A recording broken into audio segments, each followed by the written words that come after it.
Alright, hi everyone, my name is Amy Nagusi. I have done my research project on the contributions of women in American literature. Um, so, my research question was, have women in American literature influenced society through their writings in areas that include religious beliefs, gender norms, and racial issues? So you might be wondering why I chose this topic. I chose this topic because oftentimes women are overlooked in their ability to largely impact society's understandings or views on topics that continue to be issues today. Their notable contributions have led Americans to come this far in society, and it's important to highlight those achievements. Women have. I also was not familiar with some of these women, and specifically Zora Neale Hurston, who I found to be the most interesting person that I have done my research on, and I'll explain later more on why. And I also, in some of the women that I did know, for example, Harriet Beecher Stowe, I felt like there were specific things that I didn't previously study about her. I kind of only knew like the gist of what she wrote, which was Uncle Tom's Cabin and like how it impacted um, society and how it changed Americans' opinions. But I didn't really look deep into some of the stereotypes that she wrote about, which I will further expand on later on.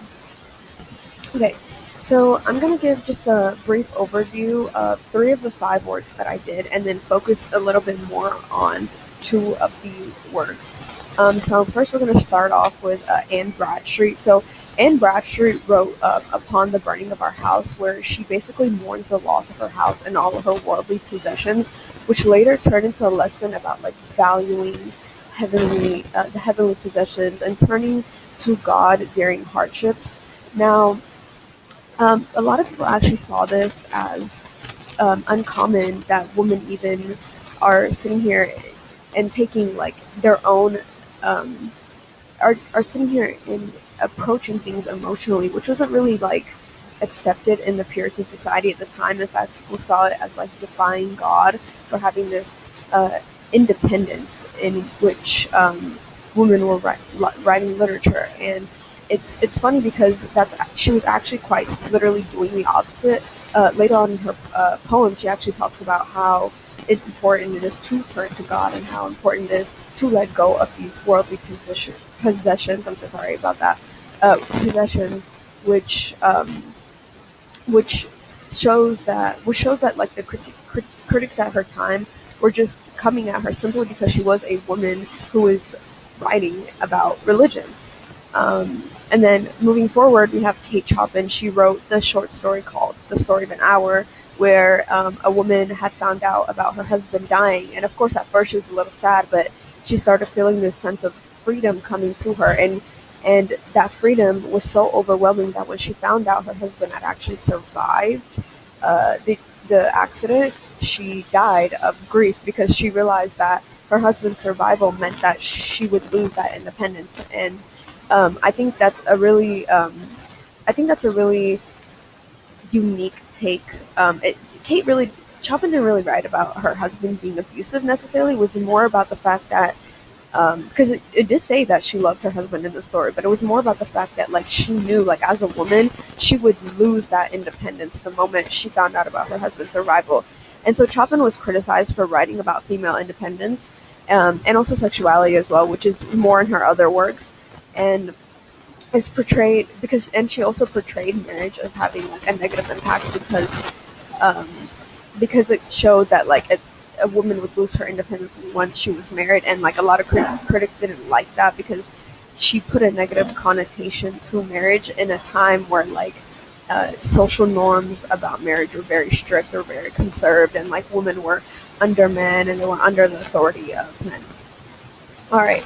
And the last like brief overview I'll give is about Sandra Cisneros. I'm sorry if I pronounced that wrong, but she had wrote a short story called "A Woman Hollering Creek," where a woman named Cleophila faced the difficulty of an abusive husband while struggling to adjust to new culture. So she's a Mexican American woman who moved to Mexico with her husband, and her husband is an alcoholic, and he would physically abuse her and verbally abuse her as well.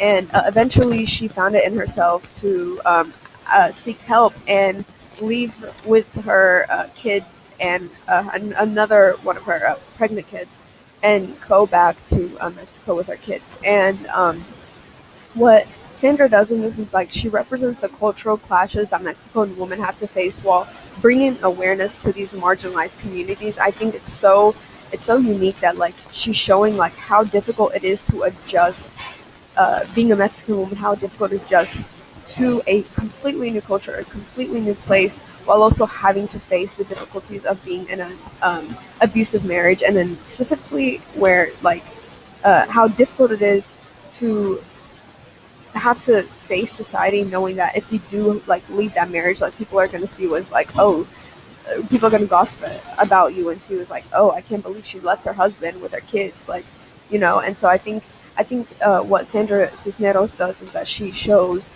that it is okay to fight, and like it is, and she's inspiring them to fight for their independence despite what people might say due to the culture. And so now I'm going to give broader overviews on two of my probably my more favorite works that I've done, and I'm going to first talk about Zora Neale Hurston. So, and she wrote a short biography about growing up as a Black woman and finding pride in being Black.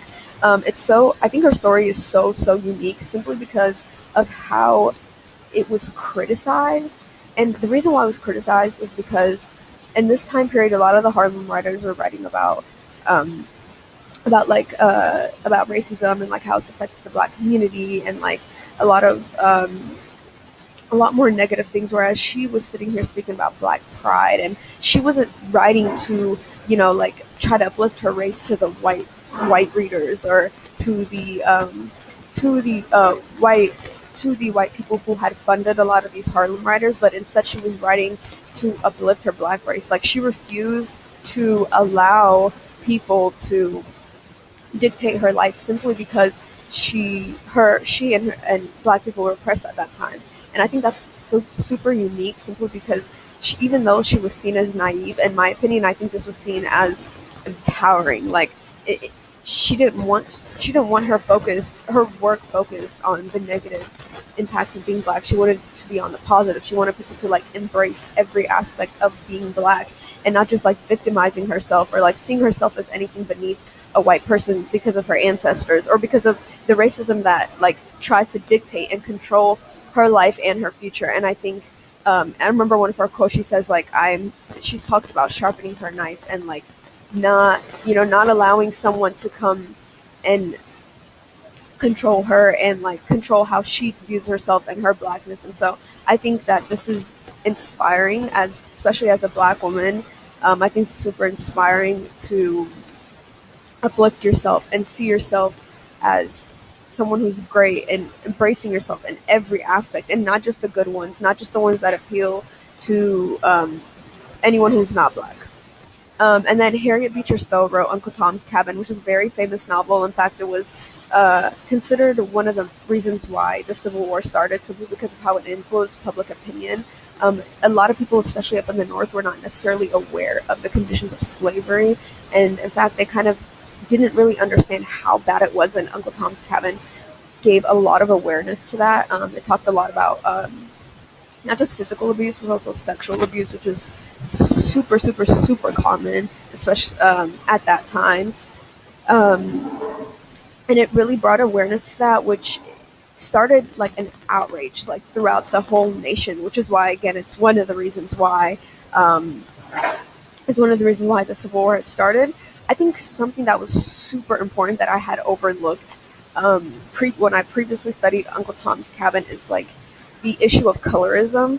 What I want to dive deeper into that is how like some of the more like lighter skinned characters in the story were kind of portrayed as like heroes, and like people who had, like some heroic, more like figure about them, something in a more like positive sense, whereas like the darker skin were seen as more of like comic relief, and like didn't speak like had a certain dialect, and not like quote unquote like a proper English dialect, again quote unquote. And I think this is very harmful.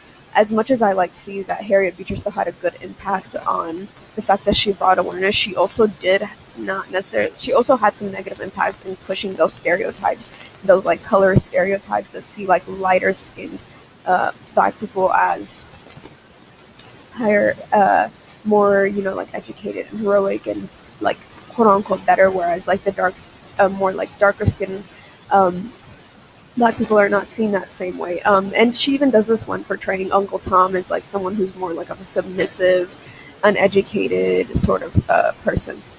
And yeah, some important takeaways that I wanted the project, to give out is like the freedoms that women and people of color have today is the result of prominent female authors throughout American history.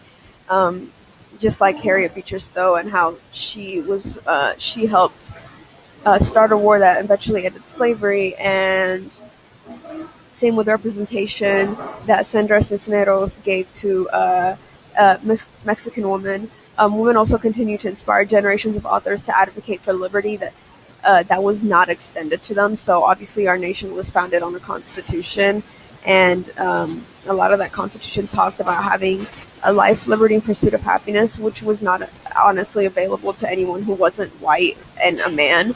And so, a lot of these women, in writing their literature, had inspired that